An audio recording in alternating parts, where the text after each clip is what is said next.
सभी साथियों को नमस्कार। एजुकेशन स्पेशल यूट्यूब चैनल के माध्यम से आप सभी मित्रों का बहुत बहुत स्वागत है।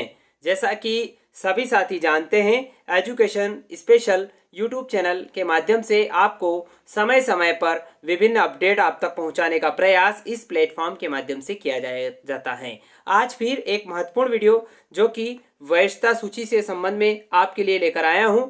पूरी जानकारी यहाँ पर बताने का प्रयास करूंगा। इससे पहले यदि आप चैनल पर नए हैं और अभी तक आपने चैनल को सब्सक्राइब नहीं किया है तो प्लीज आप चैनल को सब्सक्राइब कर लें और बेल आइकन को प्रेस कर लें।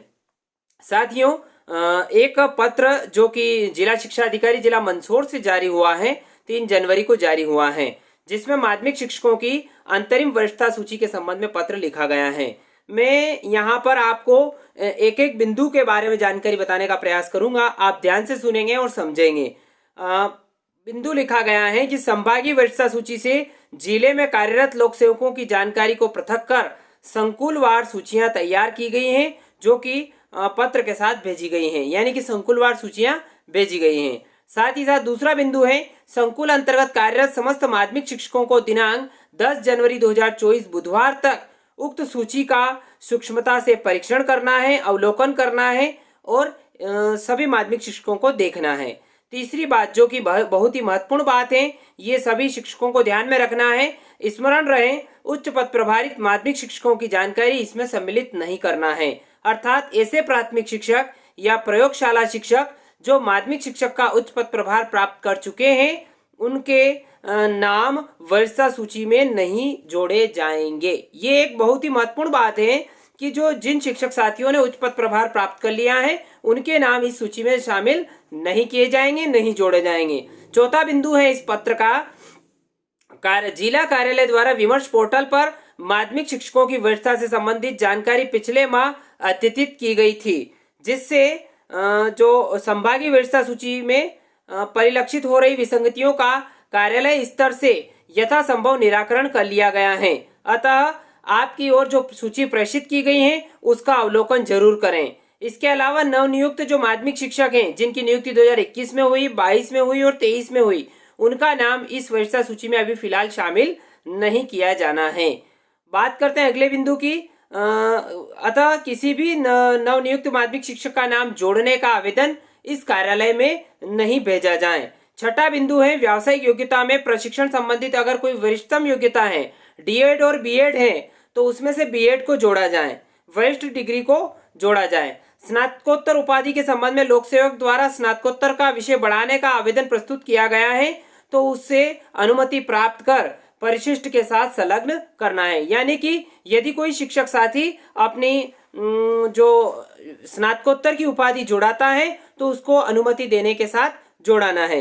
यदि कोई किसी लोक सेवक का अंतर निकाय संविलियन हुआ है या अंतर संभाग स्थानांतरण हुआ है, तो उसकी वरिष्ठता जो है उस दिनांक से मान्य होगी जिस दिनांक से उसने उसका अंतर निकाय संविलियन हुआ या जो उसका अंतर संभाग ट्रांसफर हुआ है।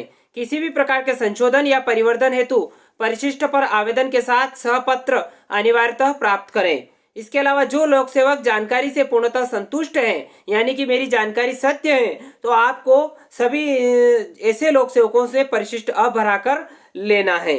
अगला कॉलम है, जो लोक सेवक अपनी जानकारी में संशोधन करवाना चाहते हैं, परिवर्तन करवाना चाहते हैं, उन लोक सेवकों से परिशिष्ट भरवाकर प्राप्त करना है। तीसरा बिंदु है, जो लोक सेवक वरिष्ठता सूची में अपना नाम जुड़वाना चाहते हैं, यानी कि उनका नाम वरिष्ठता सूची में नहीं आया है, ऐसे लोक सेवकों से परिशिष्ट भरवाकर प्राप्त करना है।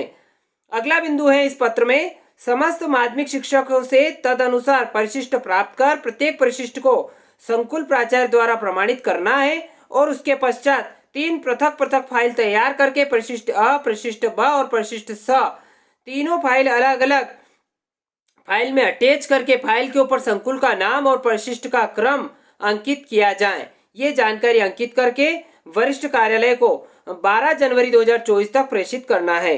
अगला बिंदु है, निर्धारित दिनांक के उपरांत प्राप्त होने वाली जानकारियों और आवेदनों को संज्ञान में नहीं लिया जाएगा। यानी कि 12 तारीख के पश्चात किसी भी आवेदन के ऊपर जानकारी नहीं ली जाएगी, उसके ऊपर विचार नहीं किया जाएगा। सभी माध्यमिक शिक्षकों को आवश्यक रूप से अवगत कराएं कि किसी भी प्रकार का आवेदन इस कार्यालय में सीधे प्रस्तुत न किया जाए। दावा आपत्ति आपको संकुल स्तर पर ही प्रस्तुत करना होगी। यदि किसी माध्यमिक शिक्षक द्वारा सीधे संयुक्त संचालक लोक शिक्षण उज्जैन संभाग में वरिष्ठता सूची हेतु आवेदन प्रस्तुत किया है अथवा मेल किया है तो वरिष्ठ कार्यालय द्वारा की जाने वाली किसी भी अनुशासनात्मक कार्रवाई के लिए आप व्यक्तिगत रूप से जवाबदार होंगे। यानी कि आपको सीधे जेडी कार्यालय में दावा आपत्ति नहीं करना है, नहीं तो आपके खिलाफ अनुशासनात्मक कार्रवाई की जा सकती है। यदि कोई माध्यमिक शिक्षक प्रतिनियुक्ति पर कार्यरत है, निलंबित है या उसके विरुद्ध कोई आपराधिक प्रकरण विचाराधीन है तो इसका उल्लेख रिमार्क वाले कॉलम में अनिवार्य रूप से किया जाए। अतः उक्त कार्य समयावधि में पूर्ण किया जाए और कार्य को सर्वोच्च प्राथमिकता के साथ पूर्ण करवाना सुनिश्चित करें। ऐसा पत्र जिला शिक्षा अधिकारी मंदसौर के द्वारा समस्त संकुल प्राचार्यों को लिखा गया है। तो साथियों, एक बात तो यहाँ पर आपको क्लियर स्पष्ट रूप से समझ में आ चुकी होगी कि आपको 3 परिशिष्ट हैं, उनमें से परिशिष्ट भरना है। जो आपके लागू होगा वो परिशिष्ट आपको भरना है और अपने इस वरिष्ठता सूची का काम को संपन्न करना है। आशा करता हूं कि पूरी अपडेट यहां पर आपको पसंद आई होगी। यदि वीडियो अच्छा लगे तो लाइक करें, शेयर करें, कमेंट करें। एक बार निवेदन है, चैनल को जरूर सब्सक्राइब कर लें। जय हिंद, जय भारत।